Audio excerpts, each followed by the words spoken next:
இப்போ நம்ம என்ன ஸ்டோரி பார்க்க போகிறோம் அப்படின்னா, நம்பிக்கை அப்படின்ற ஸ்டோரி தான். ஒரு ஊரில் ஒரு ராஜாவும் ஒரு ராணியும் இருப்பாங்களாம். ராஜா வந்து ஒரு வேலை விஷயமா வெளியூர் போயிடுவாங்களாம். ராணியை வந்து கல்யாணம் பண்ணியிருக்க மாட்டாங்க. அதனால் ராணி வந்து அவங்க நினைவிலே இருந்துகிட்டே இருப்பாங்களாம். அவங்க ஒவ்வொரு நாளும் என்ன பண்ணுவாங்க, நம்பிக்கையோடு இருந்துகிட்டே இருப்பாங்களாம். ராஜா திரும்பி வரவே இல்லையா. என்ன பண்ணலாம், அங்கே போனதும் அவருக்கு வந்து என்ன ஆகும் அப்படின்னா, மைண்டு ஃபுல்லாக அப்படியே வந்து என்ன ஆகும்னா, ஒரு பக்கத்தில் ஒரு கட்டத்தடிக்கு விழுந்துருவாராம். அதனால் என்ன ஆகும், அந்த மனசு ஃபுல்லாக அப்படியே மறந்துடுவாராம். மெமரியெல்லாம் போயிட்டு என்ன பண்ணுவாங்க, வேற ஒருத்தவங்கள கல்யாணம் பண்ணிட்டு அங்கேயே செட்டில் ஆகிடுவாங்களாம். இந்த ராணிமா வந்து வெயிட் பண்ணிகிட்டே இருப்பாங்க ரொம்ப நாளாக. சரி, அதுக்கப்புறம் என்ன பிரச்சனைன்னு தெரியலன்னு போய் பார்க்குறதுக்காண்டி போவாங்களாம். அப்போ தான் இதுமாதிரி நடந்த விஷயம்லாம் தெரியுமா.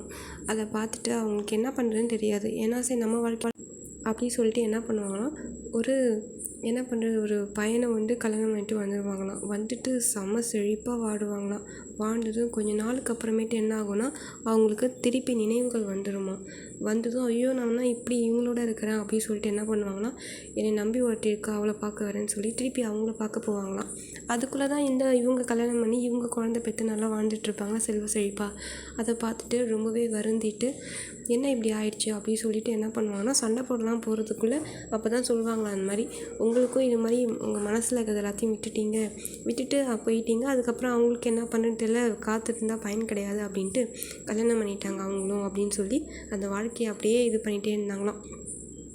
அப்போ என்ன அதுக்கப்புறம் என்ன ஆகும், சரி சொல்லிட்டு ரொம்பவே வருத்தமாக இருந்துகிட்டே இருப்பாங்களாம். ஏன் அப்படின்னா, இப்படி நம்பிக்கை இப்படி ஆயிடுச்சு அப்படின்ற மாதிரி இந்த ஸ்டோரி அப்படி அமைதியாக முடிச்சிடுவாங்க.